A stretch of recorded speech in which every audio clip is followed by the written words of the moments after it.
Shalom Aleihim. Hari ini kita akan kembali membahas mengenai masa 7 tahun kesusahan. Hari ini kita melanjutkan kembali juga membahas mengenai materai yang kelima. Apa isi materai yang kelima? Kita baca dulu ayatnya di Wahyu 6 ayat 9-11.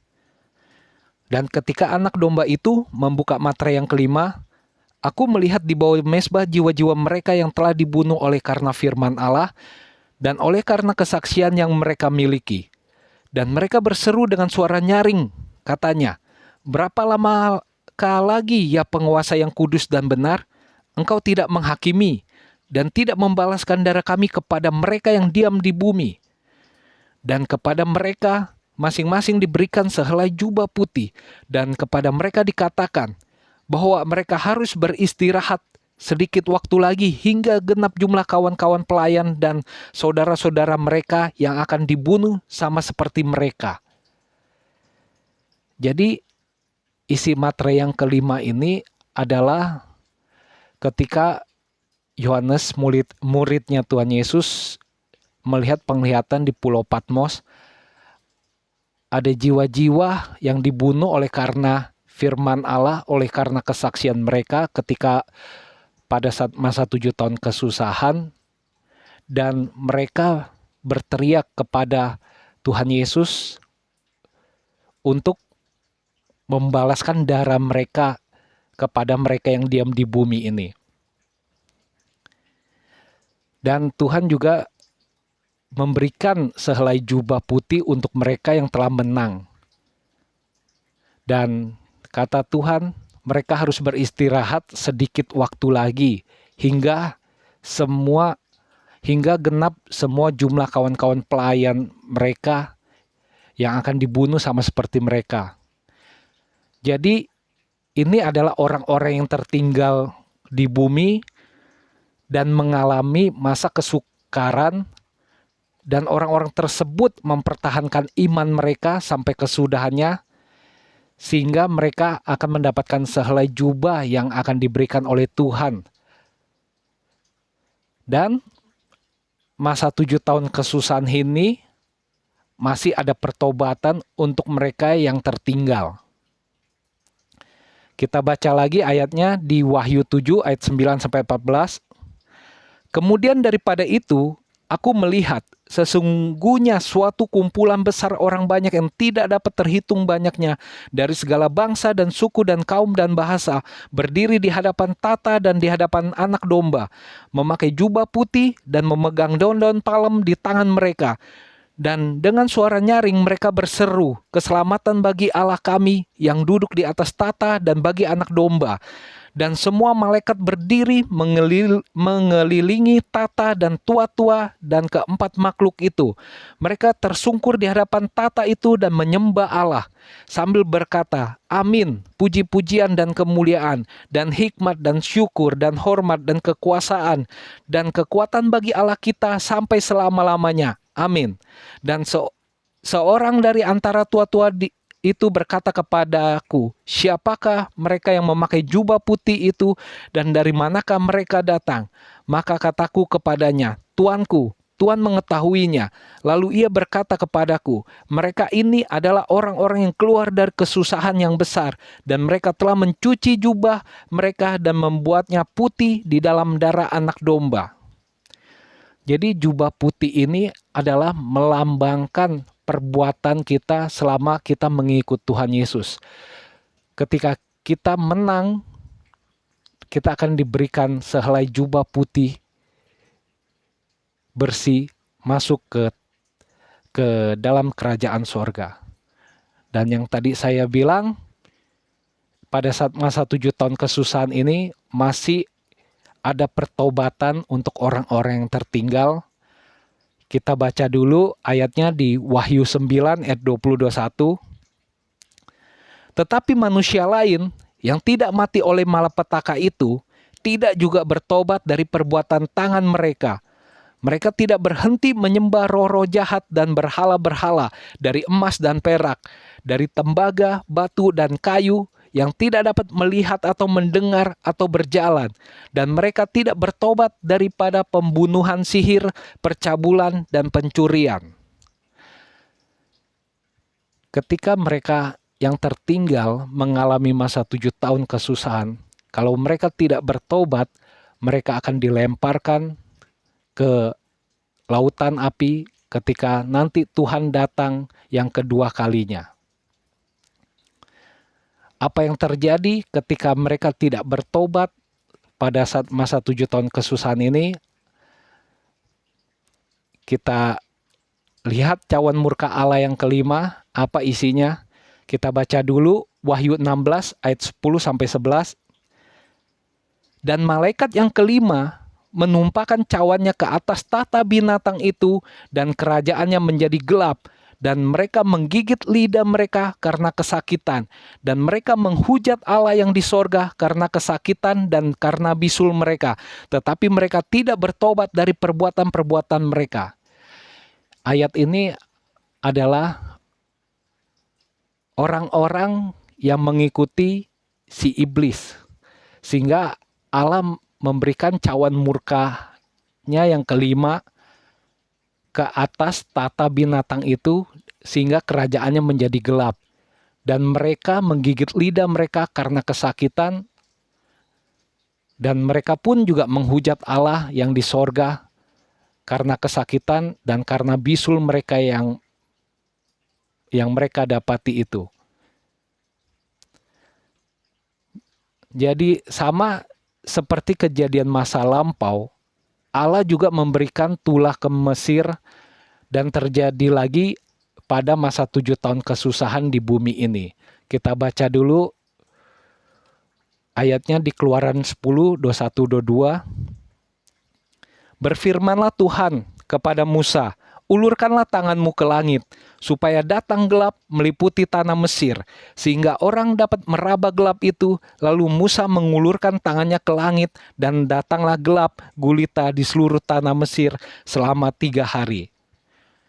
Dan ini akan terjadi ketika masa 7 tahun kesusahan ini, ketika pada cawan murka Allah yang kelima, Tuhan akan menumpahkan cawannya ke tahta binatang itu, sehingga kerajaannya menjadi gelap. Apa yang terjadi pada sangkakala kelima? Kita baca dulu Wahyu 9 ayat 1-12. Lalu malaikat yang kelima meniup sangkakalanya, dan aku melihat sebuah bintang yang jatuh dari langit ke atas bumi, dan kepadanya diberikan anak kunci lubang jurang maut. Maka dibukanyalah pintu lubang jurang maut itu, lalu naiklah asap dari lubang itu bagaikan asap tanur besar, dan matahari dan angkasa menjadi gelap oleh asap lubang itu. Dan dari asap itu berkeluaranlah belalang-belalang ke atas bumi, dan kepada mereka diberikan kuasa sama seperti kuasa kalajengking di bumi. Dan kepada mereka dipesankan supaya mereka jangan merusakkan rumput-rumput di bumi atau tumbuh-tumbuhan atau pohon-pohon, melainkan hanya manusia yang tidak memakai materai Allah di dahinya. Dan mereka diperkenankan bukan untuk membunuh manusia, melainkan hanya untuk menyiksa mereka 5 bulan lamanya, dan siksaan itu seperti siksaan kalajengking.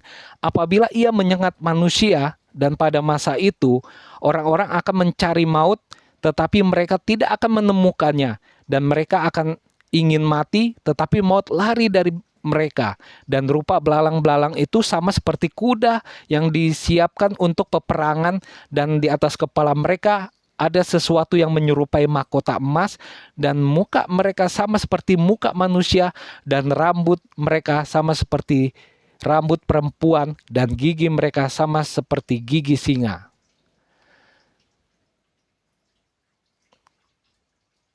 Dan dada mereka sama seperti baju jira, dan bunyi sayap mereka bagaikan bunyi kereta-kereta yang ditarik banyak kuda yang sedang lari ke medan peperangan. Dan ekor mereka sama seperti kalajengking, dan ada sengatnya. Dan di dalam ekor mereka itu terdapat kuasa mereka untuk menyakiti manusia 5 bulan lamanya. Dan raja yang memerintah mereka ialah malaikat jurang maut, namanya dalam bahasa Ibrani ialah Abaddon, dan dalam bahasa Yunani ialah Apollyon. Celaka yang pertama sudah lewat, sekarang akan menyusul 2 celaka lagi. Jadi bunyi sangkakala Allah yang kelima ini dan binatang yang akan dilepaskan dari jurang maut ini hanya untuk menyiksa manusia yang tidak ada materai Allah.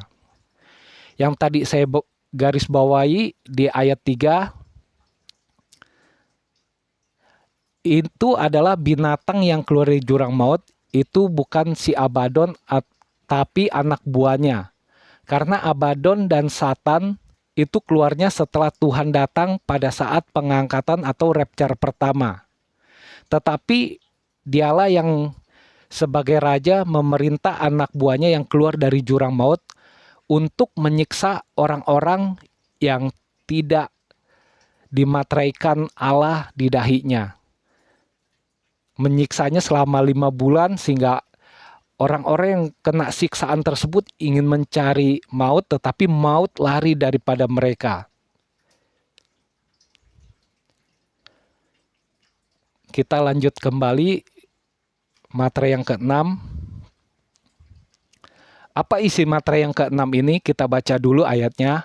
Wahyu 6 ayat 12-17. Maka aku melihat ketika anak domba itu membuka materai yang ke-6, sesungguhnya terjadilah gempa bumi yang dahsyat dan matahari menjadi hitam bagaikan karung rambut dan bulan menjadi merah seluruhnya bagaikan darah dan bintang-bintang di langit berjatuhan ke atas bumi bagaikan pohon ara menggugurkan buah-buahnya yang mentah.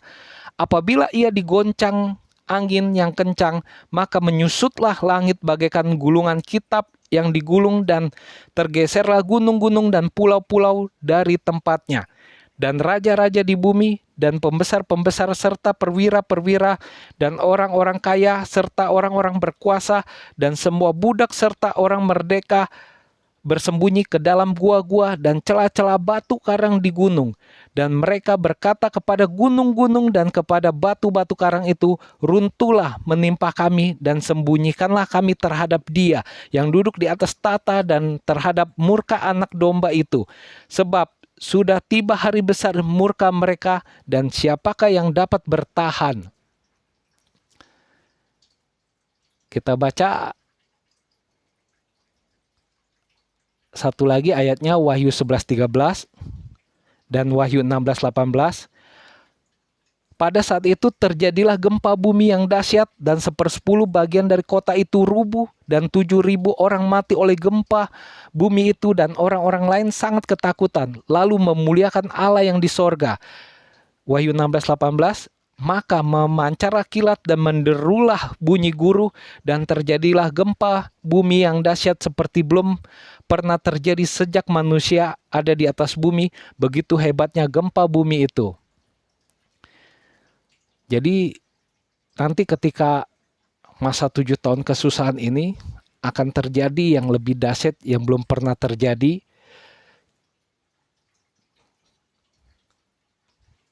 Nanti semua orang akan ngumpat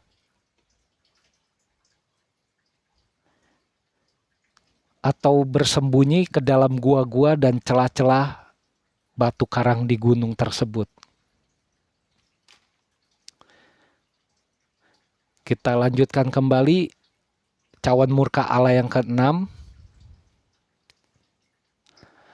Ketika Tuhan menumpahkan cawan murkanya ke sungai Efrat, itu menjadi kering untuk mengumpulkan dan mempersiapkan mereka raja-raja di bumi untuk guna peperangan pada hari besar. Kita baca dulu Wahyu 16, 12-16. Dan malaikat yang ke-6 menumpahkan cawannya ke atas sungai yang besar, sungai Efrat, lalu keringlah airnya, supaya siaplah jalan bagi raja-raja yang datang dari sebelah timur. Dan aku melihat dari mulut naga, dan dari mulut binatang, dan dari mulut nabi palsu itu keluar 3 roh najis yang menyerupai katak. Itulah roh-roh setan yang mengadakan perbuatan-perbuatan ajaib, dan mereka pergi mendapatkan raja-raja di seluruh dunia, untuk mengumpulkan mereka guna peperangan pada hari besar, yaitu hari Allah yang Maha Kuasa. Lihatlah, aku datang seperti pencuri, berbahagialah dia yang berjaga-jaga dan yang memperhatikan pakaiannya, supaya ia jangan berjalan dengan telanjang dan jangan kelihatan kemaluannya. Lalu ia mengumpulkan mereka di tempat yang dalam bahasa Ibrani disebut Harmagedon. Dan cawan murka Allah ini menandakan perang Harmagedon atau perang dunia ketiga.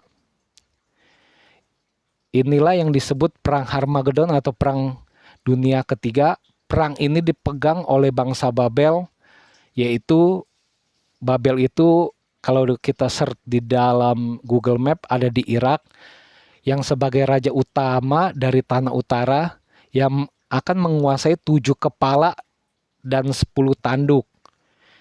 Pertanyaannya, siapakah 7 kepala dan 10 tanduk ini mengenai kitab Wahyu, dan dari negara apa saja? Jadi pada sangkakala ke-6 terjadinya peperangan sampai Tuhan Yesus datang kedua kali di penghujung 7 tahun kesusahan. Kita baca dulu Wahyu 17 ayat 1 sampai 12. Lalu datanglah seekor dari ketujuh malaikat yang membawa ketujuh cawan itu dan berkata kepadaku, "Mari ke sini, aku akan menunjukkan kepadamu putusan atas pelacur besar yang duduk di tempat yang banyak airnya. Dengan dia raja-raja di bumi telah berbuat cabul, dan penghuni-penghuni bumi telah mabuk oleh anggur percabulannya. Dalam roh aku dibawanya ke padang gurun, dan aku melihat seorang perempuan duduk di atas seekor binatang yang merah ungu, yang penuh tertulis dengan nama-nama hujat. Binatang itu mempunyai 7 kepala dan 10 tanduk. Dan perempuan itu memakai kain ungu dan kain kirmisi yang dihiasi dengan emas, permata, dan mutiara. Dan di tangannya ada suatu cawan emas penuh dengan segala kekejian dan kenajisan percabulannya. Dan pada dahinya tertulis suatu nama, suatu rahasia Babel besar, ibu dari wanita-wanita pelacur dan dari kekejian bumi. Dan aku melihat perempuan itu mabuk oleh darah orang-orang kudus dan darah saksi-saksi Yesus. Dan ketika aku melihatnya, aku sangat heran. Lalu kata malaikat itu kepadaku, "Mengapa engkau heran?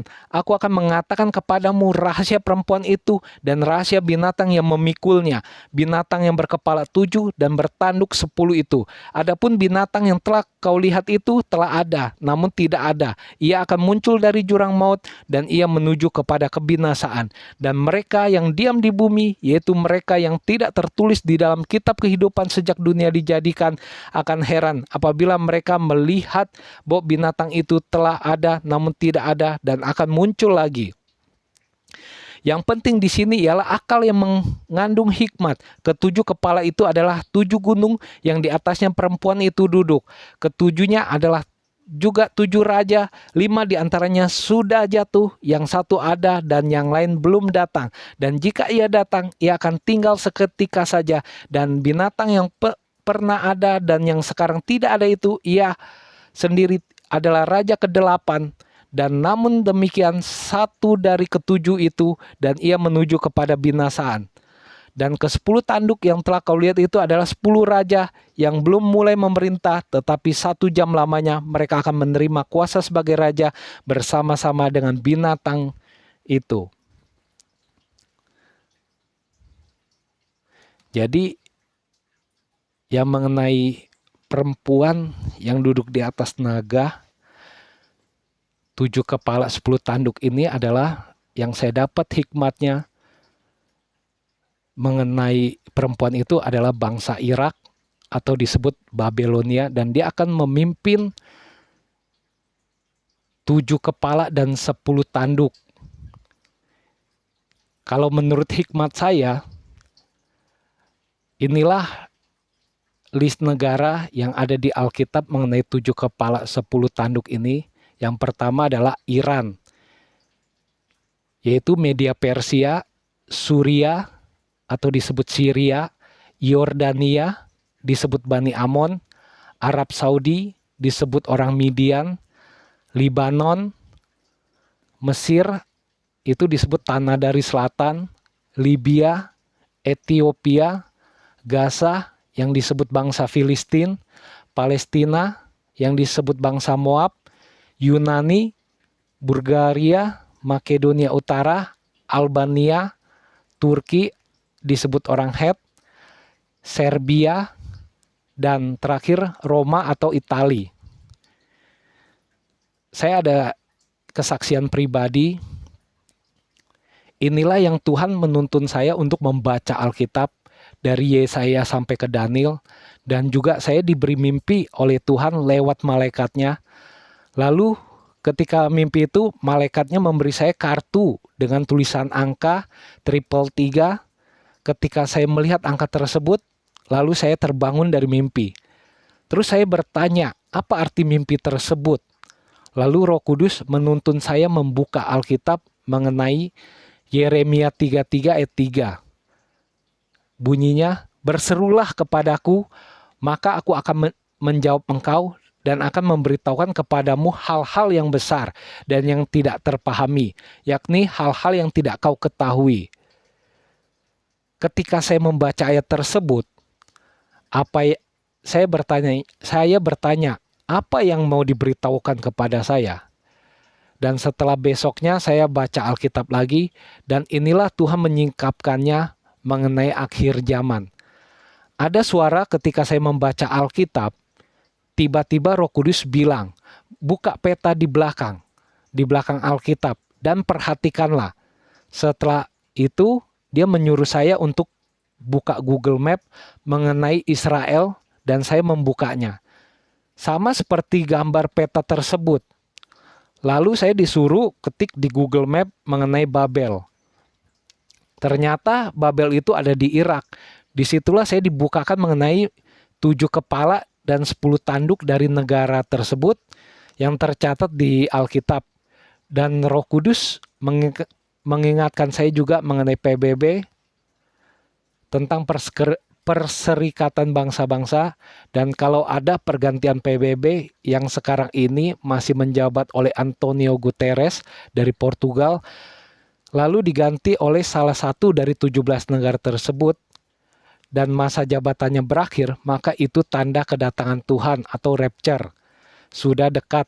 Dan juga Roh Kudus memberitahu saya juga mengenai tanda kedatangan Tuhan. Kalau bangsa Israel sudah diserang, maka tidak lama lagi Tuhan akan datang menjemput orang-orang percaya. Itulah kesaksian saya. Apa yang terjadi pada sangkakala ke-6 ini?